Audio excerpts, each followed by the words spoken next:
welcome. My name is Janet Kape. As I said, you have reached the Facebook Live for a Socialite production. It's the LIB Conversation Series. I'm going to introduce our panelists slash storytellers, and I refer to them as storytellers more than panelists because it's their story, right? So it's not coming for, to cover everyone's opinions or thought, but it's their story. So I know it sounds odd to say storytellers, but that's how I like to refer to it. But again, thank you guys for joining, those who are still coming in. This is part 3 of the LIB storytelling series, and tonight is specific to a Liberian war story.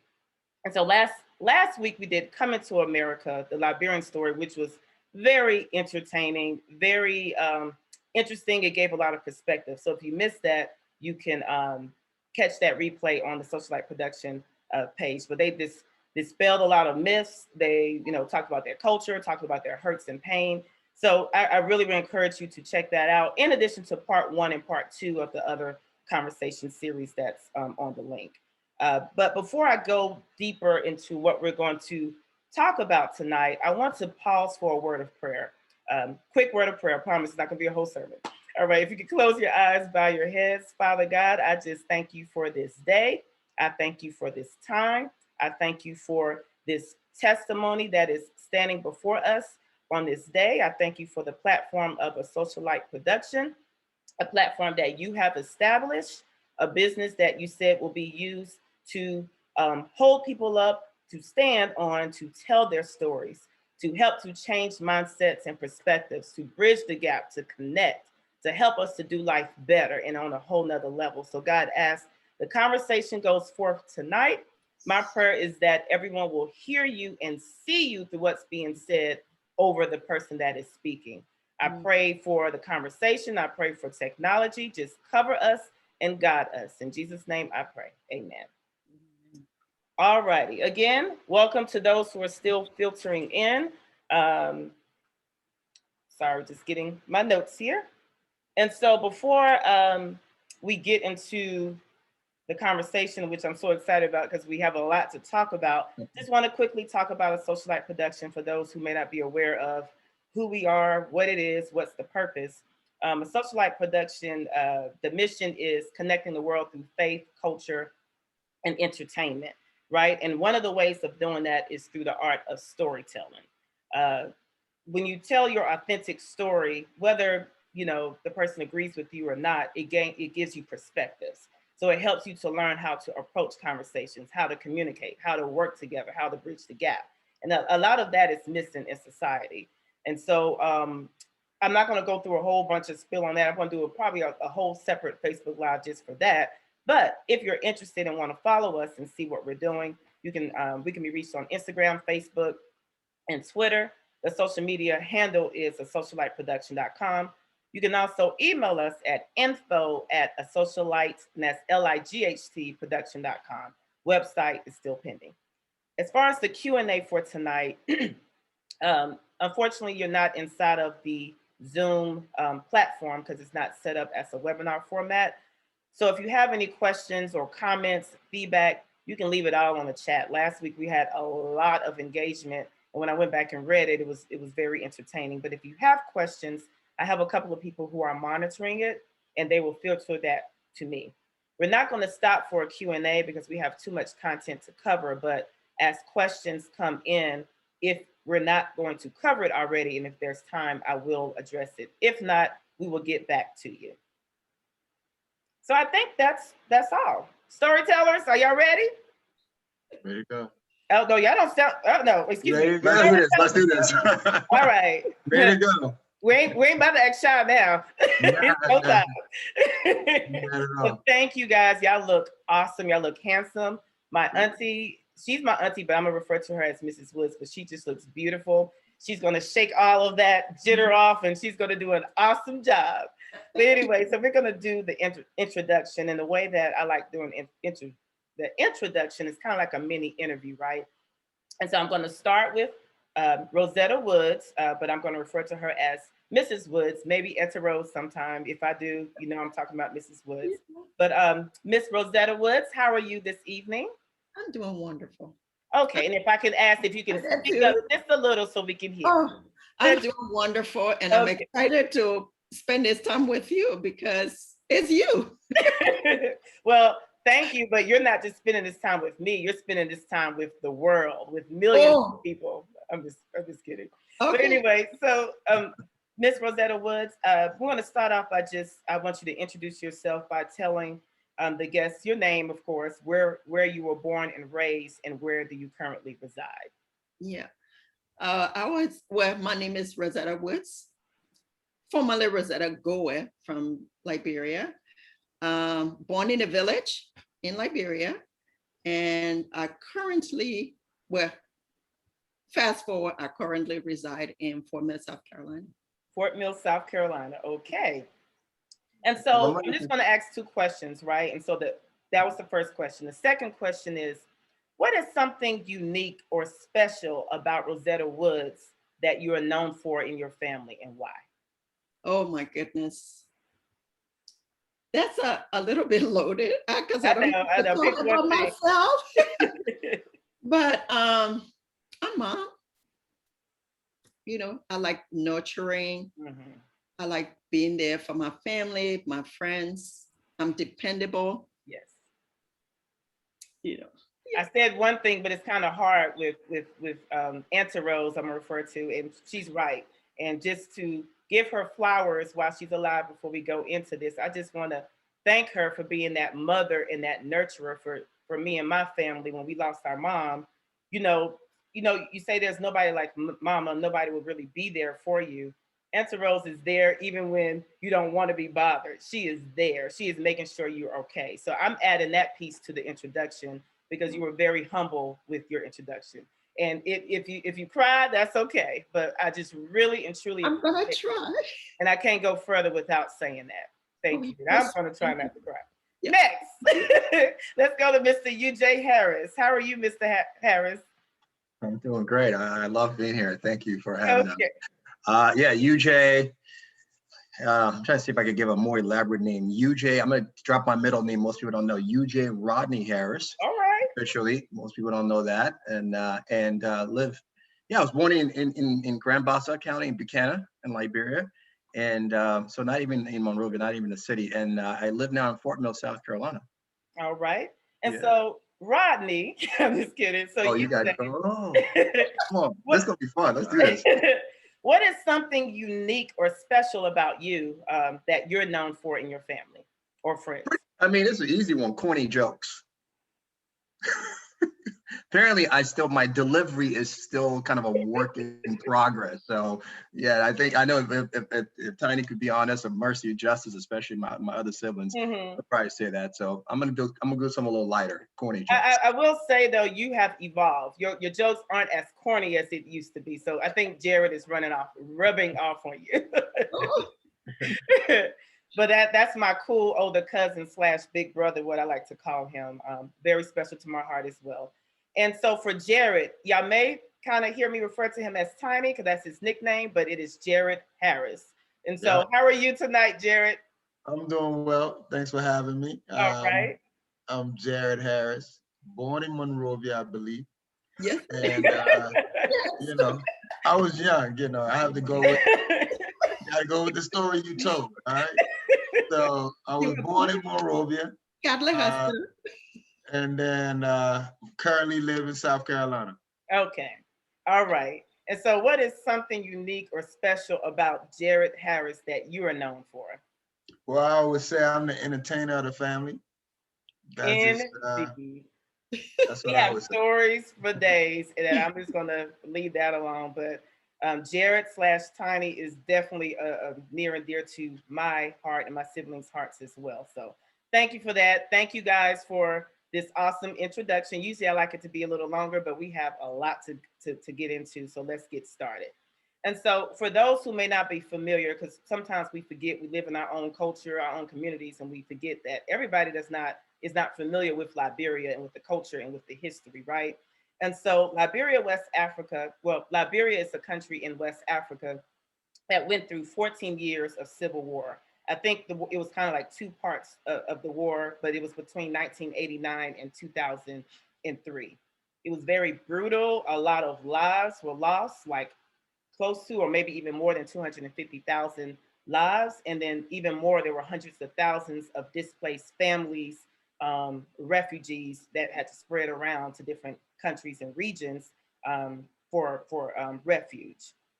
And so our guests tonight, they were actually a product, they are actually a product of the war. They lived in the war, they survived the war, they kicked the wars behind, I want to use a different word, and they are thriving now in America, very resilient. And actually, I'll say they were thriving during the war because they were just, they kept it going, right? And so they have so much to share. We're going to try to get as much in as we can tonight, but I decided to break it up into 3 categories to kind of keep it organized. So we're going to start with pre-war, right? With life in Liberia prior to the war, and then the active war, excuse me, I'm sorry, my nose is running a little bit, and then post-war, which is life in America. I'm going to follow the format from a book. And so as a result of the war, U.J. Harris wrote this book called Liberia's Son. Now, the goal for tonight is not to sell this book because the book is selling on its own. The goal for tonight is use this book because it is so much purpose in here and empowerment, right? I started my own format from it, but then when I started to go through, I was like, oh, wow, we're going to follow this. And so when we reference the book, this is what we are referencing, just for context. But Liberia's Son was was created, as a result of the war that UJ told the story. So a lot of what we're talking about tonight is captured in that. But we're going to go ahead and get started. And so, like I said, we're going to start with the pre-war bucket. And so before I get into the first question, and again, for those who don't know me, I can't assume everybody know, I am a first-generation American, born and raised in Charlotte, North Carolina. My parents, and whenever I say our parents, that's my sisters, but my parents came to the States. We were born and raised in America, but within the African culture, specifically the Liberian culture. And while they may not have necessarily explained every single detail about the culture, they made sure we had access as far as videos, pictures, stories. If they had the money, we would have traveled several times. Unfortunately, they did not, but we feel like we still experienced it. One thing they always talked about was how beautiful Liberia was, is and was when, of course, after the war broke out. But, always heard about Hotel Africa and the beaches and the capital and all of that. So I can only imagine what it was like to be there on the grounds. And so the first question is to Mrs. Woods. Just kind of walk us through the country of Liberia before the war. What do you remember about Liberia? Like you said, Liberia, just beautiful. Beautiful, I mean, green, lush to look at. And then the people, friendly, accommodating, welcoming. I mean, you could get off the plane from anywhere in the world and you don't have a place to live and someone will give you their bed. I mean, get out of their bed and say, come and spend the night. They will feed you. I mean, we're just open-hearted. Yeah. We just embraced everyone. It didn't matter who it was. Yeah. That's the Liberia that I knew. Yeah. Jared, UJ, y'all want to add anything to that? Like the Liberia you knew from the child's perspective? Just as an 11-year-old, I mean, pretty much Liberia was fun growing up. I had everything. I felt pretty spoiled. I had a lot of friends. It was pretty much you wake up in the morning, you either going to school or it's playtime. So that was pretty much how I grew up. Yeah, I mean, one of the things I remember is it seemed like every day, definitely every weekend was a family reunion. So, in America, they have these special times where people get together around Christmas or Thanksgiving or whatever, or over the summer. Well, it seemed like we did that constant. That was always a thing. It was sort of our norm. And that's one of the things I love that. And I want to kind of create that environment even here as much as possible. Yeah. And that's definitely something that we experienced growing up on this side, right? And I always talk about the Liberian community. It was like a little Liberia here. Yes. And always, like you said, like a family reunion. So that definitely is true. And so kind of going a little deeper into it, Mrs. Woods, kind of describe your quality of life, your way of life prior to the war? And I guess you can start because you mentioned you were born and raised in the village. So talk about that, and then of course establishing your family. Yeah, I was born in a village, and I mean there were no schools, electricity, running water, nothing. So my brother went to the village. I was 8 and begged my parents to bring me to the city to go to school. So it was the first time that I saw a car, believe it or not. It was pretty scary because I hadn't seen this thing before that would take you, and I got very car sick, I must say. But, grew up and went to school, had my boys, single parent. Yeah. And worked at the U.S. Embassy, built my little house. I mean, beautiful. Oh, I meant to even bring the picture because I have a picture of our little house. But it was just open, and we had lots of visitors coming in and out. And I had my nephews there, and I had young men that I consider to be family who live with me because I have boys to help me. So, and we help each other. They live with me, and I help, pay for school, and they treated me as a big sister, and they were big brother to my children. So it was a community within my home, raising my children, and it was just a beautiful, just sweet environment to raise my kids in. Yeah, I miss that. Yeah. So you, Jay, how around that time, I don't know if you were 12, whatever age you were, what was your experience as far as the life that you recall growing up? Yeah, I mean, I just remember a life filled with laughter. I guess somehow maybe I'm just wired to sort of enjoy life. And I remember a lot of laughter. I remember, of course, a ton of love and affirmation and a sense of security from that beautiful lady over there and on the screen, my mom.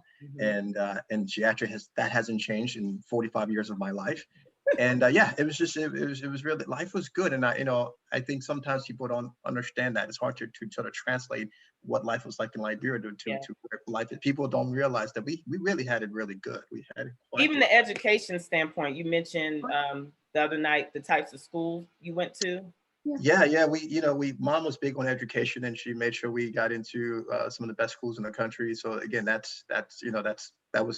foundation was laid, and it's sort of carried forward when we came to the U.S. Yes. How about you, Jared? What was the life you recall growing up prior to the war?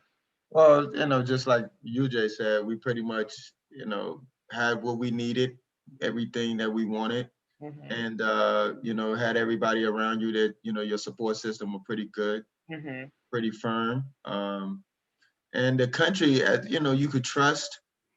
I could travel by myself at 11. I could go to school. I could catch a cab. I can go all around the country, and nobody's worried about when I'm coming home, what's going to happen to you.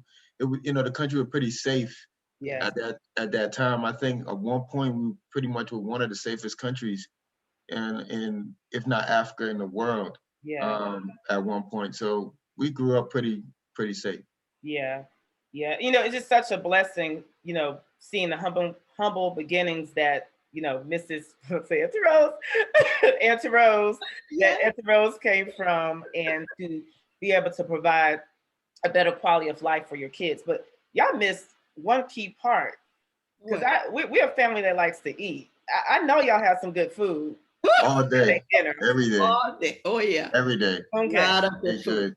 And what kind of food did you eat? I'm just, I'm hungry. I just want to hear. Goodness. You talking about cassava leaf? On Sundays, we have the Sunday dinner. You talking about collard green, the potato green with all the dry meat and dry fish. And I mean, you talking about when they say fufu and soup on Saturday, the fresh fish from the market. Yeah. I mean, with the fresh crab and jumbo shrimp. Okay, Mama. Yeah, Mama. I mean, look, we gotta watch. Let's go. We bring up clear food on this thing. I know. I need to have one that's specific about food, because we always get hyped when we talk about food. So, that's your whole panel. That's the whole time. So thank you for painting that picture. Yeah. Now we're going to transition into rumors of war, right? So in the book, that's one of the titles of the chapter. So the war had not hit yet, but there were rumors. And, when you hear rumors, you kind of like, yeah, whatever, especially when it's so outrageous. War, that's not going to happen, right? And so before it actually hit and you guys were hearing the rumors, UJ, kind of talk about what that was like, of course, from a child perspective. Yeah, I mean, I think we heard on the news, that there was sort of this uprising that was in Nimba County, which is probably a 3-4 hour drive away from Monrovia where we lived. And but we had experienced, some coup d'etat, some, we call them coup in Liberia, and there were always there were some political uprisings, but they were, squashed pretty quickly. And you thought, okay, whatever's happening, it's going to go it's going to follow that same format. It's going to start and it's going to die away. And so I would say we really didn't take it too seriously. And I mean, as a 13-year-old, my default was just, living life, enjoying the school I went to, one of the best schools in the country with international students and so forth, and looking forward to going to school internationally and all that kind of stuff. So that was what the focus was. So it wasn't a big thing for us, for me. I mean, yeah. How about you, Jared? Well, growing up, your thoughts of war, like your idea of war, you watch on movies. So when they say war is coming, you expect planes, bombs, tanks, all those things. And that's not the type of war that was actually coming to our doorstep. It was people actually walking to the city. So you didn't hear it. You might hear somebody that come from the other side and say, oh, this thing is actually scary, but it's one person. You didn't believe them. You didn't hear anything much on the news. So as a kid, we didn't pay attention to it. It wasn't in my radar. I was thinking about the next soccer game. How about you, Mrs. Woods, from a parent standpoint? Oh my goodness.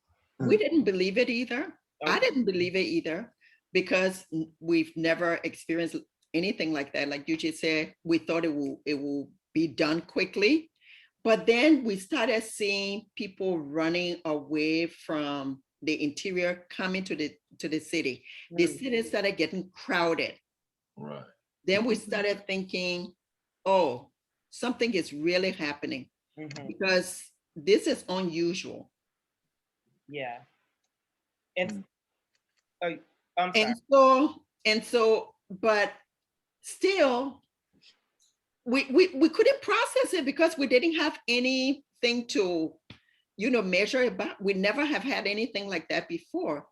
But I would say it came upon us quickly because we people who have family here were calling back home and telling them it's serious because they were watching TV and seeing stuff. So we were getting little bits and pieces of news from the States, but we didn't have access to telephone like we do now. So it wasn't, so it made it a little bit difficult.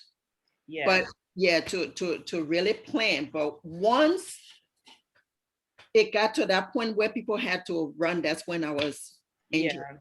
And I know you had mentioned like when it really hit you, like, oh wow, I think this is about to happen, is when you're traveling in the taxi and you got hit head on, because there was a lot of chaos and people were kind of just whatever. That was like that point where you were like, oh, this is about to happen. Yes. Right. So so then describe, I guess I'll give this question to Jared. When it actually happened, like the first sign that, oh, we are in war, describe that picture and what I believe it was probably like it was still dark, so probably 5:30 in the morning or so, roughly 5:30, 6 o'clock. You hear this big boom, and then everybody, I mean, it was loud enough to wake you out of your sleep to run outside. So everybody runs outside, and then the whole area is engulfed in bullets and flames, and you hearing screams, and so everybody runs back inside because we know the war is here now. So now you just had to get on the floor, make sure you stay close to the war, all the walls, and just stay down. And the gunshots just kept going on. And there was no time to really prepare, like no time, no time to even grab anything.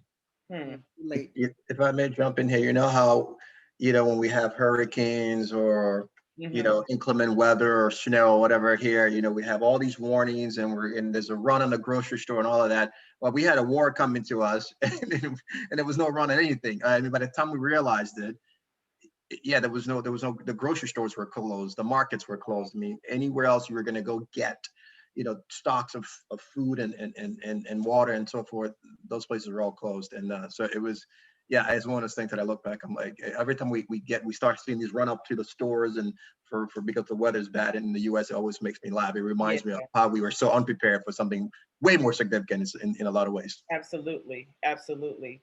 And so kind of talk about, you know, that experience, and I know it's probably kind of fast forward or jumping, and I guess I'll give this to Mrs. Woods. You know, you guys were trying to leave the community to go to find safety, and the soldiers came or the rebels came, so you had to come back. Kind of talk about that experience a little bit. Well, I'm injured, cannot walk at all, so we're stuck at our house, can't go anywhere. Soldiers come, the government soldier come into our home, break our door down. We were all in my room. We had just got through with praying, and they took the door down with gun, just boom, boom. And we just knew, like, oh my goodness, what's gonna happen now? And they lined us up for execution, because they had killed our neighbor and put their and practically burned them, put his house on fire. So they came and lined all of us up, and I remember saying, into your hands, Lord, I commit my spirit. Yeah. It was very, very scary, but God intervened because they heard gunshots, and I asked them to go and check it out and then come back, and we'll be, you know, waiting on them. We didn't wait. We left and went to our neighbor's house. Yeah. But what's interesting about that part, because although that's what happened, I kind of want to paint the picture, you know, as it relates to how God just had y'all through this whole thing. Oh, yeah. So Garrett, when the so at the point when you guys were lined up outside and the soldiers, you know, there was fighting, whatever, so they had to check it out, y'all came back in the house. Kind of talk about that experience. So now, you know, they lined us up, and I remember the guy moving around. He was agitated. It was bullets coming, people shooting at him. And, you know, so my mom asked him, you know, if we could go in the house, and while they checked everything out. And when they were done, he could bring us back outside and do whatever he wanted. And the guy said, okay. And then he let us in the house, and we went in the house. We stayed on the floor, and they fought for like 3 hours in the yard. It was just steady bullets and everything. And it just got eerie quiet. No sound, no dust. It's just quiet. And then we had to wait. I believe Fester, one of the guys that was living with us at the time, he had to peek out the window to see, lift his head up from the ground, you know, to see if anybody else was out there. And then he, you know, he realized everybody that was out there that came in and broke in the house was dead. So we had all these dead bodies in the yard, and they had to gather the body up and burn them with tires so that it didn't smell, because the stench was just, I mean, that's unbearable. Just the interesting part of this story that I just can't even. You guys were lined up to be executed, and your executors in turn got executed.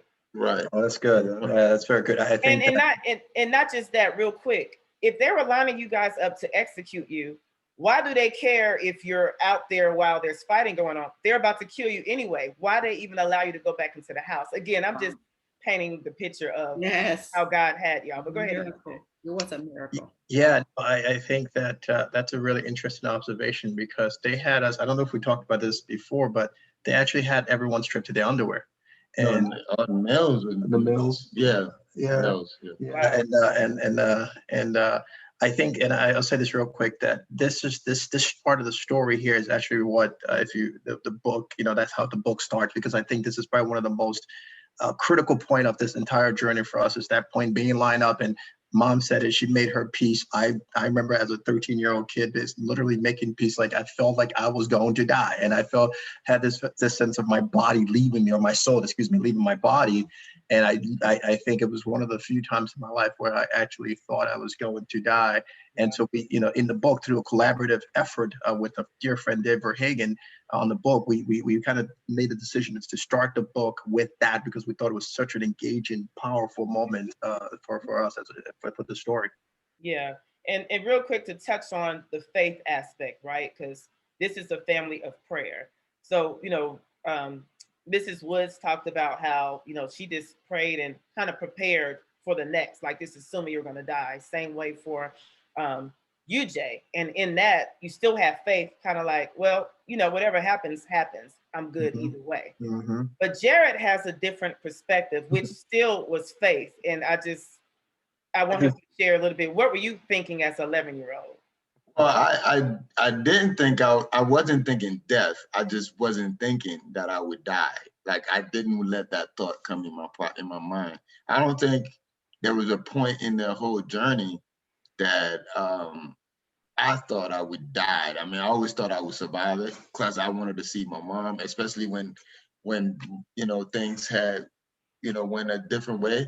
Yeah. But I always thought I would make it. Like, maybe it's because I wanted to make it bad enough that I didn't think about dying, but I just never thought about dying or thinking that would be the case. Got you. Now, I think that's beautiful with all of y'all's perspectives, because regardless, it's faith, right? And so that you're covered either way. And so I know from that time, once your executors got executed and you guys were able to run, I believe, to your neighbor's house, which she housed like 20 of you or so. Didn't even care about the numbers. She just took everyone in. So that was a saving grace. I believe you stayed there maybe a few days or maybe a week. And then you had a savior, if you will, named Moses. And in the book, UJ titles that as Moses the deliverer. A friend of Mrs. Woods that lived in a different town, he came to get you guys to take you to another town. And so, Jared, if you wanted to just talk about that, right? Because with that, Mr. Moses came, he had his transportation, so you guys were in a car. But in order to get to wherever your destination was, you had to pass through several checkpoints. And through each checkpoint, there was that last checkpoint that was like the ultimate checkpoint that turned things around. Kind of talk about that. All right. So once Moses got us and we got in the car and we decided to head out, first place we wanted to go was a refugee camp called Fendel. At least, you want to check to see who you see, who's still alive. That was pretty much the reason why we were going there, and to see if we can, find somebody to actually be with. Now, once we got to Fendel, the crowd, it was too crowded. There's no space. You couldn't even stand up. There's no food. It was nothing. So we made a conscious decision. I believe my mom and Moses made a conscious decision for us to go to Bunk Mines because she had a friend there and we knew the kids. We grew up with the kids. Like, we saw them every summer. So we knew the area. And so she decided, okay, let's head out to Bunk Mines. On the route to Bunk Mines, we had to go through this checkpoint called Cotton Tree. It's the Cotton Tree checkpoint. It's just because it's a big old cotton tree that they tied two cotton trees that they tied a rope across, and they have some of the most scariest people around there. So as we approach this cotton tree, we get to the checkpoint. A group of women soldiers decided they needed the van that we were in, and they needed Moses to drive them and take them to Grand Bassa County, which is in the opposite direction of which the way that we needed to go. They had few arguments. You can clearly see that he was agitated, but there's nothing he can do. The girls had guns, and they were determined to take the van. So he came back and told us, "Look, I have to go to Grand Bassa." He said he would be back for us if we would still be there, but he instructed us to, there's a rice truck, which is a dump truck that they just take rice in. The rice truck come in, hopefully I can get in there and head to the Bunk Mines and Kakata Junction. So the truck comes, we jump in the back. I mean, it's like hundreds of people in the back already. So you have no space, you standing on people. And then the truck drives roughly not even an hour into the drive. Truck said everybody has to get down. This is it. We're not moving any further. So at that point, we decided. I I said we. I'm 11 years old, so I'm not making any decisions. Yeah. It's my mom and the adults making the decision. So they decided that we would probably have to stay the night on the side of the road, and then when the day broke, we can continue the journey by walking. And then Weiss, I believe, sitting there, somebody, a girl, soldier, saw my mom in the condition that she was in, both legs and collarbone broken up. Yeah. And she decided to be like, look, you can stay at my house. So we all went over to the girl's house, stayed there, woke up that morning, started our walk to bunk mines, and that's when everything changed. Yeah. I want to pause there real quick. And then too, just to remind people, through all of this, Mrs. Woods had severe injuries. So it wasn't just like a sprained ankle, like she bumped her toe. She needed medical help. Yeah. But they were able to get this far with that. Even I can't imagine being in the dump trunk with that condition. So, but the next transition here where he said that it changed in the book is titled Weary Journeys. And, I would probably use a different title with the description of what went on here. But I do want to start with Mrs. Woods to kind of talk about it from a mother standpoint and a mother lens. When you guys were on that road, that dark road, describe what you saw and what you experienced. Oh my goodness, torture. They were torturing people. In fact, one of the guys that rode with us from our neighborhood said something that one of the rebels didn't like. He was shot right behind us. I mean, they killed him. They just killed him. And when you experience something like that, it really takes something out of you, because you never hear that anybody shoots anyone, back home. You don't kill people. Life is really, really respected. You don't just take people's lives. So that was, mind blowing for us. So even though we went to sleep, but we couldn't really sleep, I was just so worried and praying for my children. I had my mother with me. I had, Mommy was on the journey with you? Yeah, she was. I did not know that. Wow. Yeah, she was. Yeah, my mom was with us. Okay. And Sylvester, who lived with me, and Festus. Yes. We were all together. Wow. So it wasn't easy. I just felt responsible for everyone, but I was in a position where I couldn't help. So I had a lot weighing on me, but all I had to do was to take it to the Lord in prayer. Yeah. He was the only one that could take us. Yeah, absolutely. There was nothing you could do about anything, really. Nothing. And so I want to backtrack a little, because again, when we talk about this, we who have other culture, who knows, of course, such as yourselves and other people who've been through the war, we're close to it. So sometimes when we talk about it, we skip over things because we know. I want to pause real quick. UJ or Jared, either one of you who wants to kind of describe the soldiers and the rebels, because when in America we think about soldiers, you're thinking about the military. They're here to protect and serve. Right. That's not the case. Also talk about what they did to these soldiers in order for them to act out in this way, because they weren't in their right mind. So if y'all can kind of paint that picture. Well, the government soldiers are pretty understood. They work for the government. They wore military uniform. They've been in the country. Them. We weren't really afraid of them at the time. Now the rebel soldiers range in ages from 9 to 50, male and female, and no uniform, dress. It's just they have a gun. You have some guys that would have human heads on a car, a human tongue on a necklace. You have guys who had cow tails and those believing in heavy voodoo at the time. There was a lot of things going on. It was just people eyes very red and very scary. And then we understood that we heard at the time that they were feeding the kids, gunpowder and cocaine to make them go crazy and see blood. So it was just all kinds of scary rumors going around. So everybody around you looked like, you were just in the midst of death. Like everything around you, everybody around you was deaf. Yeah. UJ, kind of talk about it, of course, because you wrote a whole chapter on it, right? Your lens from, I guess you were 12 or 13 at that time. Yeah, I think what scared me the most that they had child soldiers. So one of the things that Charles Taylor did when he came, that I don't know if it had been done before in Liberia and other sort of conflicts, was conscripted and basically took kids.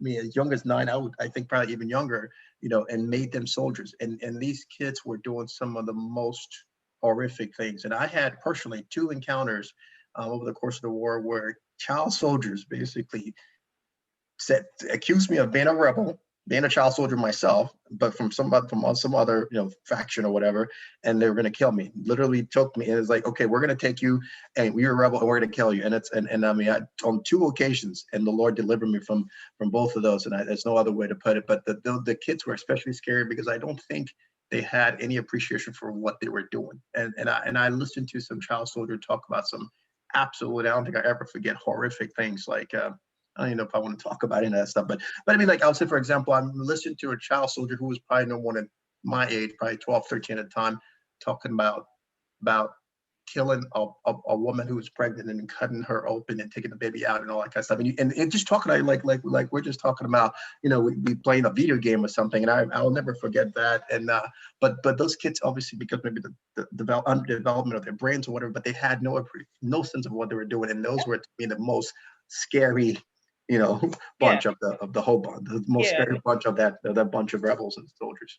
Yeah, and I wanted to paint that, and not to cause any triggers, but I think it's important to know, because these child rebels, these, some of these soldiers, they were, victims as well. So they were taking, and they kind of was forced to, right? Yeah. And then if they're drugging them and, doing all of that, it's like they're not in their mind.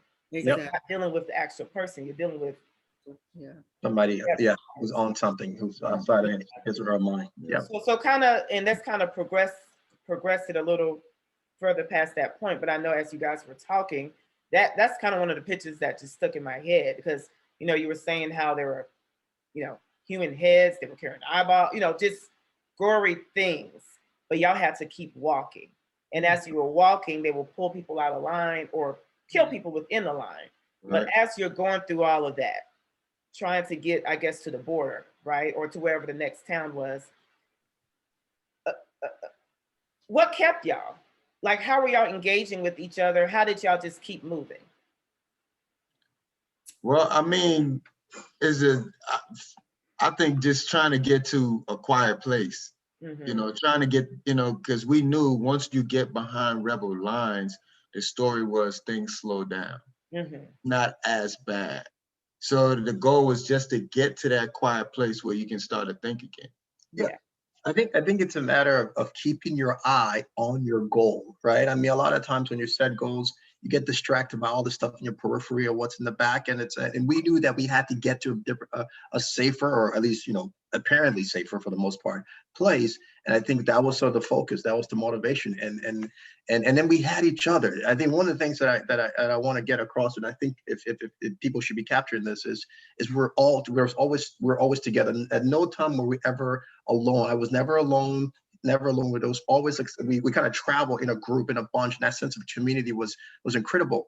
And so, because we had that, in a sense, I was thinking about this today. I said, whereas the all the things happening around us could easily consume us, we were fortunate to have sort of a bubble around us, in the sense that with that familiar support and that sense of sort of solidarity within the group. And I think that was just huge for us. That's definitely huge. It's a game changer, and that's kind of something we talked about last week with the Coming to America conversation, and having a community of people. Not saying the American community weren't supportive to us, but when you have a familiar group and a way of life, and that closeness, and that family, even when you're not family, it makes a huge difference. It makes a huge difference. So obviously that's what kept y'all going. Obviously it wasn't a time, of course there were emotions, right? But I can see it being, suck it up, let's go, like, stop, let's go. You gotta get out of here. Yeah, let's get out of here. And so let's fast forward to the border. And that's another chapter in your book, which the border is that safe haven, that place that you guys were going for refuge until you can figure out the next. Mrs. Woods, kind of talk about that, as the mother who feels responsible, but then you're injured, right? Taking your Yes. kids over. And I know you guys had to separate. So kind of Yeah. talk about that experience. Well, we got to bunk mines, thank God. And we had Sylvester, Festus, my mom, and the boys together. So I just, oh my goodness. It was one of the biggest and hardest decisions I had to make in my life. To leave my boys, to go to Ivory Coast, to go to Danane, to go wherever for medical help for my ankle, especially my foot, as you said. But I felt like, Lord, I mean, and I did a lot of praying. And after that, I felt, well, Lord, I know you will go with me. And I prefer to go because I don't want to take my kids with me and all of us get killed one time. At least I know they're here with my mom, they're here with Sylvester, they're here with Festus, they're here with Rebecca, they're here with these people that love them, and they will be fine. And if I die, at least I die by myself. But I will go and find way to get help, and that way I know somehow if I'm stronger, then I can come back. I can find a way to bring the boys or reunite with them by God's grace. Yeah. I just totally 100% depended on God. I had nothing. I had nothing at all, but I knew that God would make a way. That's the story of many, right? When I say many, family and friends that I know, of course, that I do not know, but it was the strategy. It's either y'all all go together and slow down the progress, or maybe even get killed, or separate and one person go and figure it out and then come for the next. Yeah. And so during that point of separation, UJ, how did you feel, especially like as the older brother, right? Because you probably felt responsible for Jared. Nope. Nope, you didn't. Nope. It was reverse. It was reverse. Yeah, I mean, look, this is giant tiny, and growing up, I was sort of this asthmatic, soft, mama's boy. And what you said, Ma? And so I think no, it's actually, in all seriousness, I think Tiny was definitely the tougher one and the stronger one. Although I did earn my stripes, as they through the war at some I grew something. But it was really tough for me because I was, because of I missed mom, and I think it's interesting how these things work. You're going through all that stuff, but what was really hard for me was being separated from my mom, because even to this day, mom has always offered, sort of been a place of prayer and support and encouragement, affirmation and stability and so forth. So yeah, that was sort of my experience at the time. Yeah, I wasn't worried about Tiny, not at all, no way. How about you, Jared? Me, I had a different Jared. Sorry, I was just trying to clarify that for people. Go ahead. Me, I had a different approach. I mean, I figured, I never thought my mom wouldn't make it. So I knew my mom was going to make it. And I just figured, like, I have to be strong while I'm here until I get to see my mom. So I didn't really think my mom wouldn't make it. I was more so trying to make sure we made it so we can get to see her. Yeah. That was it. Yeah. Jared and his mindset and his will to live, and I mean, I know we're going to get through this, but he's just, every time I speak to him, it helps me to shake off whatever doubts I may be feeling, because he's just wired different. I don't know what you got up in that brain, but you're wired differently. It's a blessing, though, to have that mindset. It really is. He inhaled a lot of that stuff during the war. I got a lot of that during the war. I had to train myself to be on the next mission. No, seriously, but it's a great mindset and approach to have. And so I'm going to kind of try to fast forward some, right? So you guys are in, is it Ivory Coast you guys were? Right. So you guys were in the Ivory Coast. Mrs. Woods came to America for medical help, went back to Liberia to get you guys, but something happened with the visa, the immigration, it didn't work out. I can imagine how devastating that is. So Mrs. Woods came back to the States. So of course, paved the way, get established. And then you guys came after. And so now we're going to move into the post-war, which is the coming to America portion of it. First, starting with you, Mrs. Woods, because you came first. Of course, you came and went back, but you came first. What was your overall perception of America and just your new life and your situation? What were you thinking? How did you feel? What did you encounter? Kind of talk through that. Yeah, well, coming to America for me was safety. Safety, I was looking for safety for my children. It wasn't just for me. It didn't matter where I landed, but I thought, okay, the language is comparable to what we speak back home. So I didn't want to go anywhere that they had to learn a new language and all that. So America was the place, and it was a place of safety. It didn't matter what anybody was doing to us or how they look at us or where we slept. We were safe and together. Yeah. That was the main thing. Of course, culture shock. We had snow. The first time I saw snow, I was like, what is that? Snow. Oh, yes. Yeah, snow. And then Thanksgiving, they eat. We don't eat back home. Thanksgiving, we go to church, we fast and pray. So when they brought us turkey, we just sat around and looked at it. Yeah. That's a good perception. And before I go on deeper into the coming to America experience, DJ and Tiny, how was your experience when you first landed? Of course, America is painted a certain way. So what did you meet? How did you feel? What did you think? Well, I think, we had flown from Abidjan, Ivory Coast, just the two of us, because as you mentioned, Mom had come to the Ivory Coast and tried to get us, and that didn't work out. So she came back to the US.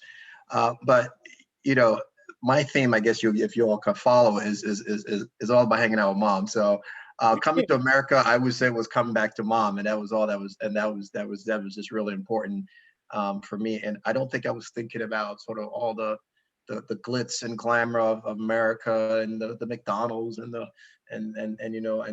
snow and whatever, all the things I think I probably thought about it. I look forward to when I thought about coming to America.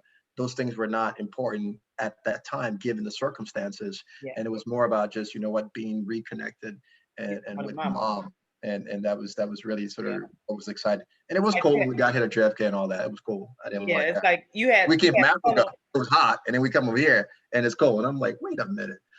Send me back. Send me back. No. So how about you, Jared? Well, for me, I grew up movies, man. I watch movies. I could watch movies all day. So all my vision of America came from movies.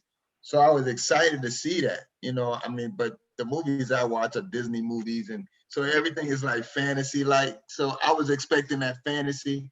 Then I got to New York and got the reality. And I was like, maybe this is not America yet. Maybe we have to go somewhere else to get here. But just being away from the war, man, being, like you just said, being with Moms, being around, just us being back together. That was just the things that, I was looking forward to, especially being away from the war.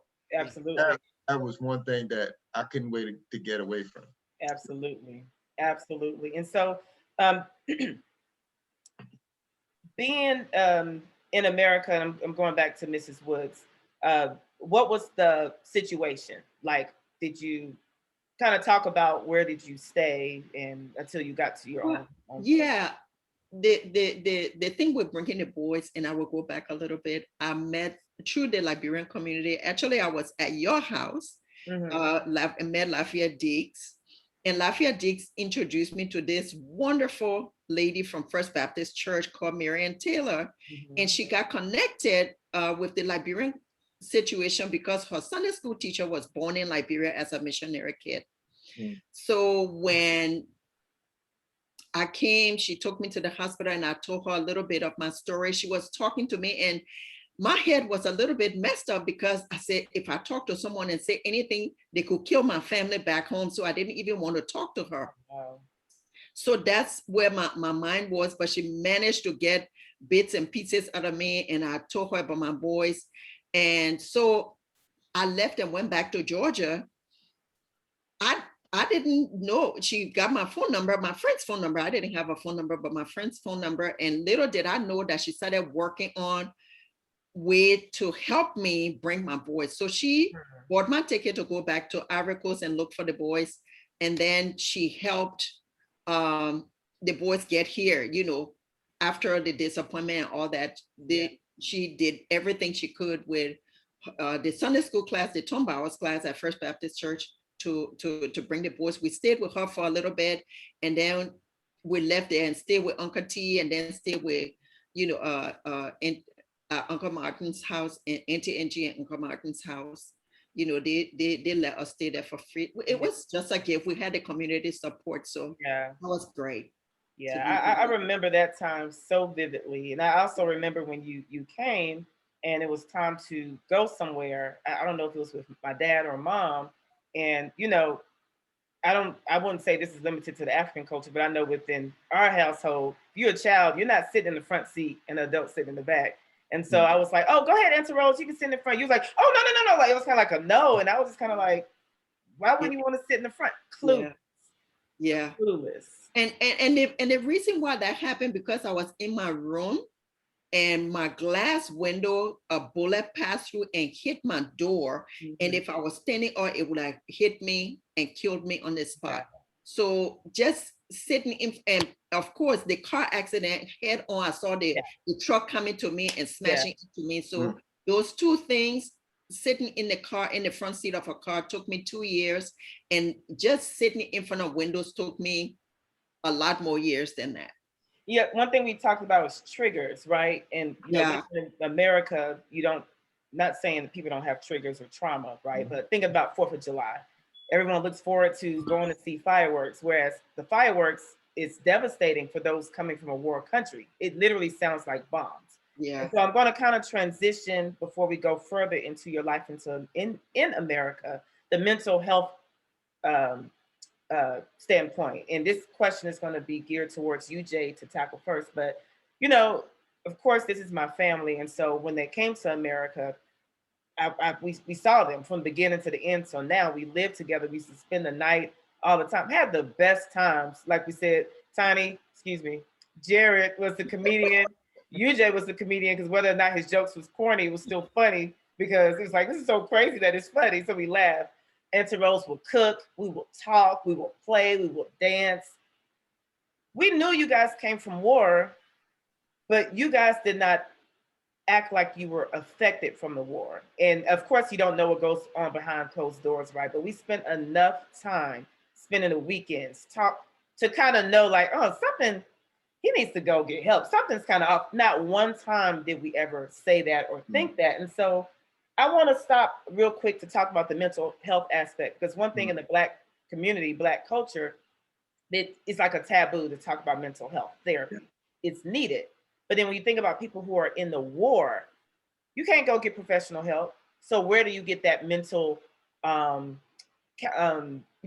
counseling from? So kind of talk about that, and talk about also, UJ, your nonprofit that you have. That's I've always been a big fan of mental health because of the experiences we went to and realizing the implications of that, and both short term and long term, how that could actually alter the way we thought, the way, our thinking, our responses to different things, whether it's, like you said, fireworks and so forth. And I actually, when I went to Davidson College, I studied psychology, and I've always maintained an interest in that. And I think that, and when this is discussed in the book, as I look back, I believe that the sense that and I heard this from somewhere, but that surviving trauma, you need a supportive group, a supportive community, and then people that you can really just and really be able to talk. And I think we always hide that. And there were always, I'm a huge fan of therapy, I did in my later life, in my 40s, I did 3.5 years of therapy for various reasons. But so I'm a big fan of it. But as I look back on the war and sort of how we came out of that, and the fact that what you said is actually true. Yeah, we didn't have, none of us, had suicidal thoughts or wanted to, having nightmares, or there were really truly no markers and no significant signs that I can think of, even now going back and sort of talking through this, that made me, that I'm like, yeah, we were clearly struggling with some things and we were hiding it. There was nothing to hide. We were who you saw. And so, yeah, I think that a strong faith, I think you can't underscore how important that is to working through anything, and then the family. And I mean, you all have heard me say, I say that I'm mama's boy. This is mom's blessing child right here. So mom always says that when she had him, her life got a whole lot better than when she had me. I'm like, okay, so, but I think that, yeah, the sense of community, strong faith, and those were just sort of the anchors for us that carried us through. And today, I've been involved in mental health. I run a nonprofit called Psychology for All. And what we do is raise money to basically give people access to mental health services, people who can't afford it. And the other thing we're trying to do a lot is address that stigma. There's a stigma, especially in Black and brown community, about therapy. And it's like, look, if you don't have people to talk to, a supportive community, and and this thing is eating you inside, whatever it is, we all been through stuff, okay? You're not doing yourself a favor. And whatever we hide, whatever we don't process, actually has power over us. So one of the things that we do, and I told Jonette, I said, I love talking about this because every time I do, it takes any sort of power and control that this would have had over me. And I can talk about this all the time. There's no triggers. It's like, it's a testimony, excuse me. So yeah, it's and I'm looking to transition from corporate America after going to business school at UNC Chapel Hill and transition into psychotherapy. So that's the next phase of life coming up, going back to graduate school. Really excited. That's awesome, and that's a blessing. And kind of one thing I want to make clear, because everyone, it's not a one size fit all. Some people may not necessarily need therapy. Some people may get what they need from their family support, right? Yeah. Some people need a mix. Some people need it at a certain time than the other. Right. I'm a strong advocate for it, but I don't just push people for it, because you have to go when you're ready. But I'm a strong advocate for talking, communicate, whether it's therapy, family, whether it's one person. For me, it starts with him. You know what I mean? It's communicate. Yes. It's not a one size fit all, but just know that you have somebody there. And if it's nobody within your family circle or friends, then go seek a therapist or a doctor. There's nothing wrong with it. Nothing wrong with it. Yes, come on. I wanted to touch on that real quick. Jerry, did you have anything you want to add to that, or? As for me, it's just the horrors that I saw.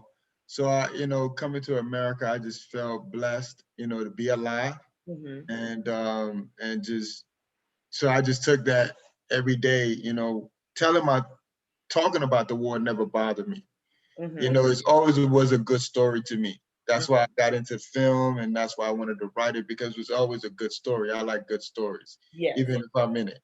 So it was always a good story, and I love telling it because I like seeing people reaction, and I like, so that was my therapy. So and going, just looking at where I came from and just looking at where I'm at, and I'm always excited about where I'm at, because it could have been, worse. I mean, I made it to America. A lot of people didn't even make it to America. They might have stayed in Liberia the whole entire time. Yeah. That's to come out, make it here. So I have no excuses. I just have to live. Yeah. Can I say something, John, that my brother covered that's so important? It's an element of sort of changing your focus or choosing your focus, right? I mean, like when you go through, and I think in a lot of ways as Americans, especially over the last year with the pandemic or year and a half, we've all been traumatized in some way. I mean, it's been and trauma is basically a deeply disturbing and distressing situation. And that can be a war, it can be losing a job, or a marriage failing, it could be surviving COVID, right? You know what I mean? And whatever it is for you and to the audience, but the ability to change your focus and like you say, we say, count your blessings, realizing that there are two sides in some ways. And there's a dichotomy when you look at trauma, in my opinion. I'm not a professional yet, but I'm working on it. Yeah. There's the part that can make you a victim, that can make you bitter, that can make you discouraged and have anxiety and depression. And that is the real part we hear a lot about it. But I do believe there's another path that leads more to resilience, more to a sort of a victorious mindset, more to appreciating your life and what you have, and sort of strengthen that vertical relationship with your faith. So, and we've been fortunate to really sort of take that other fork in the road. And but it's not exclusive to us, obviously. Anybody sounds crazy, but it's possible for more of us. You just described me when I lost my mom, right? I went through trauma, even though some people said, "Oh, you're so strong." They had no clue what was going on. Right? Come on. And so it's kind of like I went through a phase of trying to rediscover who Janet is in this new life, because the life I knew, Mama was always there. I had my dad. Daddy is awesome, but nobody can replace Mama. And so I was bitter. I was mad. I was probably kind of rebellious a little. Didn't care. But then I know Mama was up there like, nope, go and get her. Nope, and I shifted back to resiliency, as you're talking about, and of faith. And so you just described it. So whether you're in war, whether it's a pandemic, whatever your trauma, whatever your situation, it's the same method, right? So, Mrs. Woods, you were going to say something? Oh my goodness. I love just listening to the boy. I call them the boys, but they're my boys. Of course. I love listening to them and truly, coming and going through the war, coming to America and being safe here. It was such a huge blessing that I couldn't look at the situation that God brought us through and say, oh, I lost my house, I lost everything, I didn't come here with anything, I was injured in the war and all that, because God used all of those terrible things that happened to bless us. Yes. We lived. Over 250,000 people died in that war, and we lived. I felt like we didn't deserve it. It was pure grace from the Lord, pure mercy that allowed us to live. God, in His mercy, allowed us to live, and we have to live in that place of continuous gratefulness and appreciation, and just thanking God for showing us mercy, because we didn't deserve it. Absolutely. With everything, there's purpose. And it's hard to have this conversation because there's a lot of people who did not survive. Yes. Because they did not survive doesn't mean that their purpose wasn't fulfilled either. Exactly. And I'm trying to paint the picture for those who are watching, because I used to be one of those kind of like, especially again, when my mom passed, it was just a whole process, right? Yeah. And so purpose, your time on this earth, there's purpose. Why the war occurred, why things, we don't know. But with everything, there is purpose, and why you are alive. Exactly. And transitioning, because we have about 20 minutes left, but you guys definitely have to continue to fulfill purpose, because now you have this new life in America. Now you've put your kids through school. You guys live in, you were able to get your own apartment. Like I said, we spent many nights over there. Had you cooking, all of this stuff. UJ and Jared were very privileged, coming from war, to attend top private schools, and know they weren't just placed there. These individuals are extremely smart, right? And so they did the placement test, got into the schools. UJ went to some very nice colleges. Jared went to HBCU. And so I'm just kind of trying to move this story along a little bit, but talk about the new life, starting with Mrs. Woods.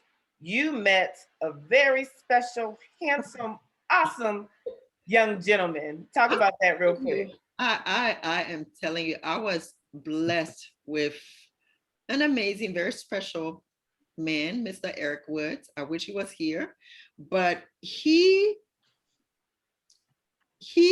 just embraced us, embraced the culture, embraced my children, because it was really important.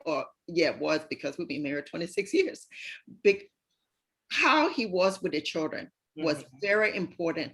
First, deal with my kids, then I would see, because if it, I just wouldn't bring anyone into the picture if they didn't embrace my children. Yeah.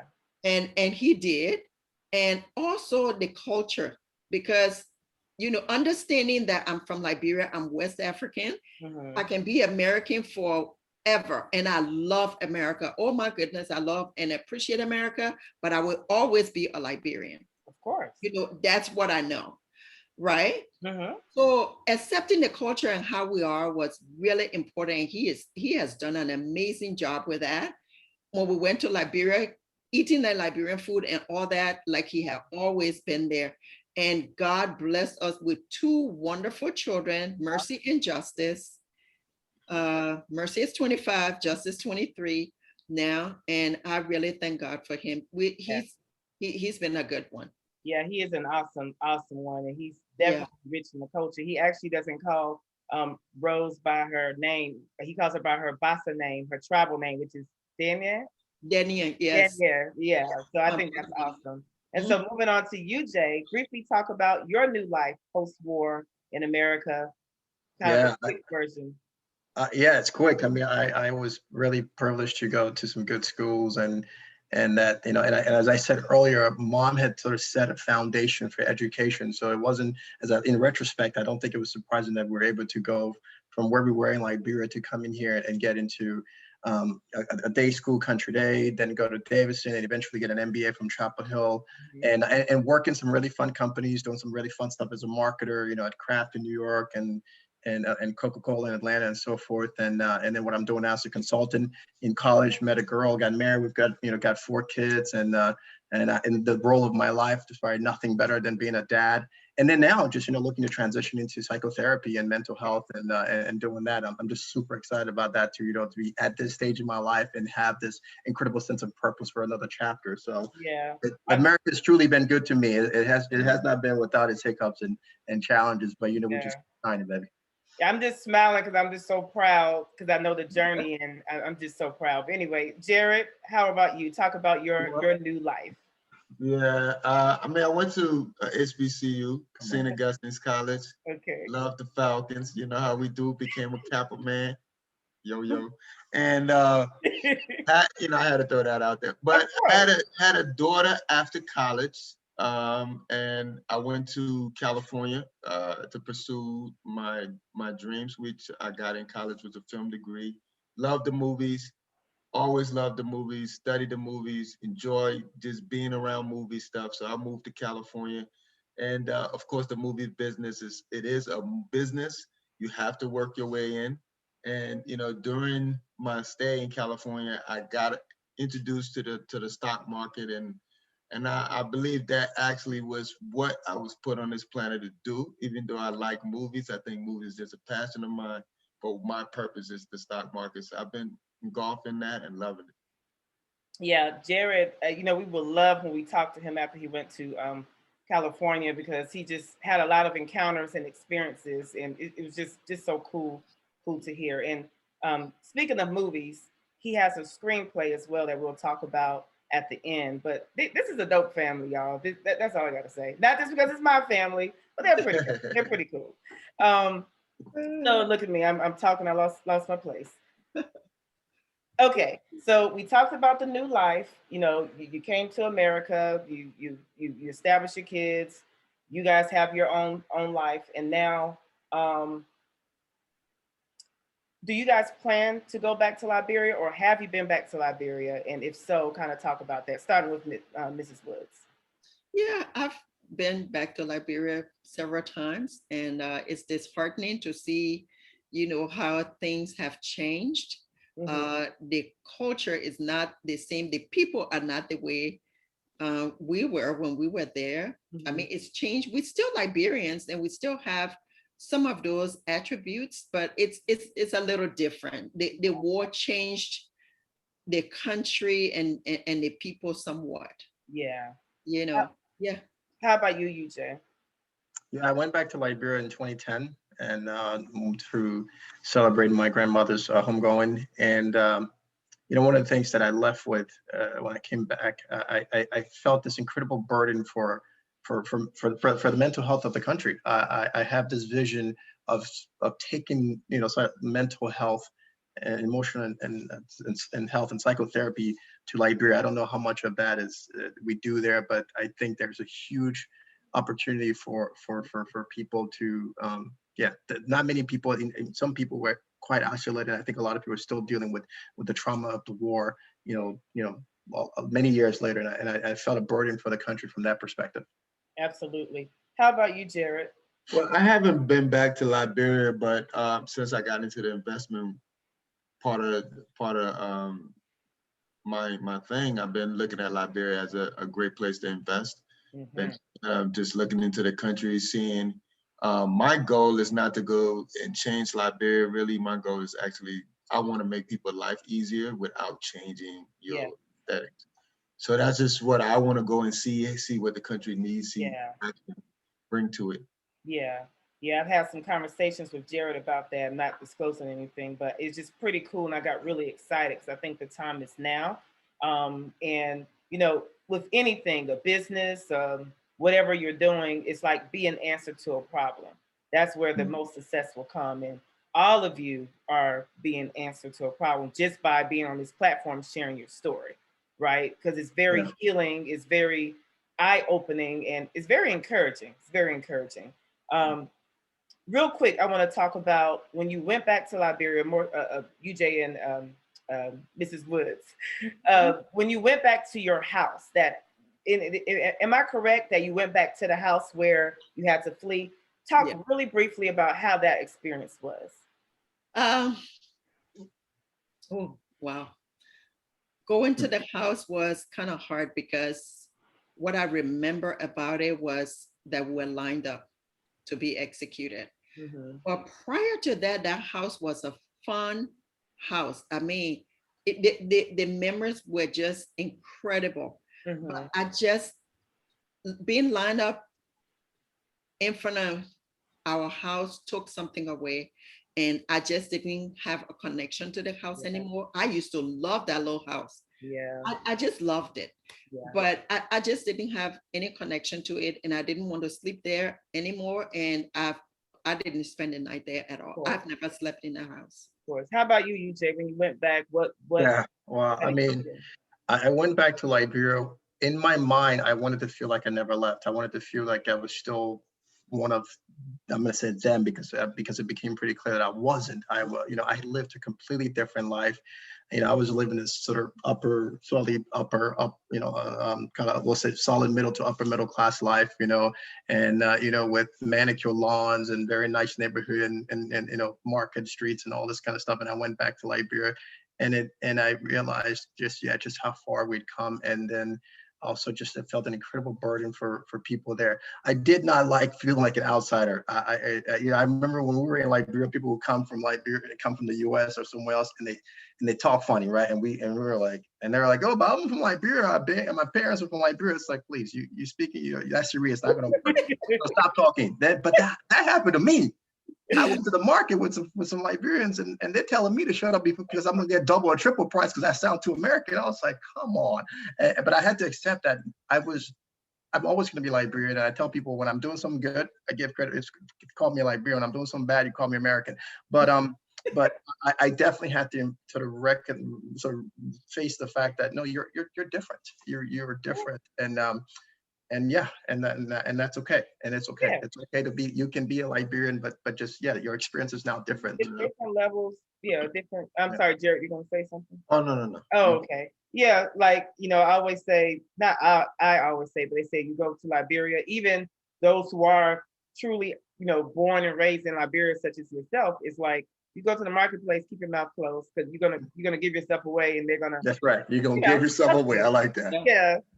You're trying to be undercover Liberian, and it's not gonna work. As soon as you start talking, well, then then these soft cheeks, that give it away too. So, Lord. And then they eat it too good. So we're right like about 9 minutes left. This has been a great conversation. We have so much more we can go into. We had to kind of go through an accelerated version, but I want to talk about the takeaway from the war experience. We all go through some type of trauma or have been or will face some type of trauma, something, challenge. Of course, war, that is like the ultimate type of trauma you can experience, right? And actually live through it. I want to start with UJ. Okay. Talk about what the war produced in you. And just to kind of clarify the question, because you talked about how life, it can either make you bitter or make you bitter or, make you better. Yeah. What did the war produce in you? Yeah, I think, the war produced a resilient person and someone who appreciated and appreciates life, and someone who's still. I've been through a lot, and and I'm at there challenges even in my life even now. But I somehow I think the war, through that experience and by the grace of God, I've been wired to look for the positives, to look for the upside, to look for the growth opportunity, the learning opportunity, the opportunity to improve, to get better. And that's just something that's been my mindset. And the war has really given me a passion that I'm really excited to be able to be more targeted in sort of going after with helping people really manage and live victorious lives, based on good mental and spiritual and emotional health, which is why I'm excited for not only what I've done, but through my nonprofit and the book, and even right now, but sort of what's to come, going back to graduate school and pursuing a degree to become a psychotherapist. So the war has really, every time I talk about it, I get so much out. I get more out of it. So we talk about war. It doesn't crush me. I feel like it's a fuel. It's a catalyst for change. And I'm energized talking about this and excited about what lies ahead. So yeah, that's awesome, and that's a blessing, because everybody does not have that story. Jared, how about you? What did the Civil War in Liberia produce in you? Well, after leaving the war, after surviving that, I personally felt that I was built with everything I need to survive on this planet. Emotionally, physically, psychologically, I felt like I was built with it. And I've been in a situation that confirms that for me. But after that, it made me more determined. It's like, once I put my mind to something, I have to get it done. I have to get it done. I have no other choices. I feel like I have to get that done. Once I'm saying I'm going to get something done, I have to get it done. But that's what the war did. Yeah, absolutely. And Jared said that quote the other day, and I wrote it down, and that's like a whole sermon for me. He said, "God prepared me and built me for everything I need to survive." Period. Drop the mic. Let's just go home on that note. Because when you have that mindset, no matter what you're in, you're just going to be in it and do it. And if it doesn't succeed, you know that he's going to reroute. So anyway, that is awesome. So Mrs. Woods, we're going to end with you. What has the war in Liberia produced in you? Gratefulness. To always be grateful, no matter how small. To always be grateful for God's blessings, no matter how small it is to someone, to always be grateful, and to not hold tightly to anything on this earth. Because we thought we were comfortable back home, had my home, I had my little car, I was working for the US Embassy, and I thought, oh yeah, I'm comfortable. And then all that was taken away. But my relationship with the Lord and the relationship that I have with people, those remained, and God was faithful. And so I'm grateful, always grateful. Yeah. No matter what situation I'm in. Yeah. I'm grateful because I know that God is in it. Yeah, absolutely. As far as what the war produced in you guys, for us, starting with my family and hundreds of other family, it's just produced, you guys have just been such a blessing. And again, I'm not trying to blow y'all heads up, but it's a privilege to be able to call you family.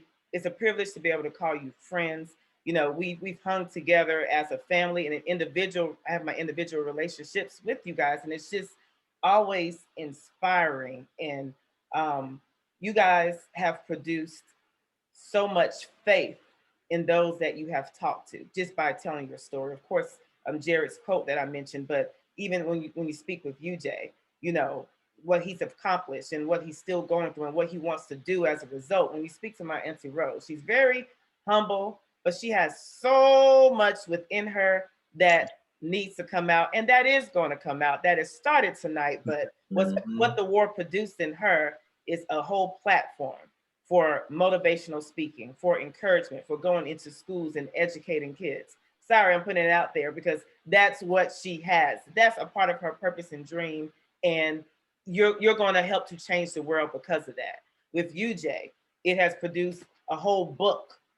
This book is kind of thick too. It's not really that thick, but again, this is not about book sales. This is about purpose. And there's so much more details within this book to finish painting this picture and this story that I will encourage you, if you feel led, to connect with UJ to either purchase or just have more conversation. And Jared, I want him to quickly, because we were about to run out of time, but talk about his screenplay. So while he did not write a book, I love the perspective and concept of the screenplay that he wrote. Can you talk about that real quick, Jared? Yeah, college, I wrote a screenplay about my experience in the war, but I wrote it from an 11-year-old's eyes who didn't have anything to do with the war. So basically, it was just a kid trying to survive. You get to see the same experience that we talk about. You just get it from my perspective. And I think that is hot because a lot of times it doesn't come from the child's perspective; it's from the adult perspective. So I cannot wait until that's produced and come out. But you guys are just an awesome family. If you guys are interested in hearing more of their story, you definitely, let me get the information. Okay, yeah, you can reach all of them by emailing Liberia's sonbook@gmail.com. If you don't remember that, you can just email info@asociallightproduction.com and I can get that to you, get whatever information to them. But this family, like I said, they are a family of service. So they have gone on different platforms to tell their stories. They've gone in schools. They've gone to book clubs to have discussions, to lead and facilitate. You can do it virtually, on site. They are available and here for you all. So I'm going to share my family with y'all, but so you can get some of this greatness. But definitely, again, liberiasonbook@gmail.com. But they are truly a blessing. Trust me on that when I tell you that. Not only them, but even the extended family that's not pictured on here, their kids and husband, as they mentioned. But that wraps up our conversation. You guys, thank you for joining. Thank you guys for being open and honest to share your story. Next week, we have part 4 of the LIB Perspectives storytelling series, in which we're going to talk about soccer and mentorship. That is a whole nother empowerment conversation that I cannot wait to introduce to you guys. But again, the purpose of these conversations is not just for talking, it's for purpose, it's for sparking of conversations, it's bridging the gap, crossing over to different cultures, starting with my culture, but it's the same method for any culture you may want to tap into. But you guys have a great night. And if you want to catch the replay, it will be on the Social Light Productions social media page. But thank you guys again. Have a good night. Thank you, everybody. Thank you so much for tuning in.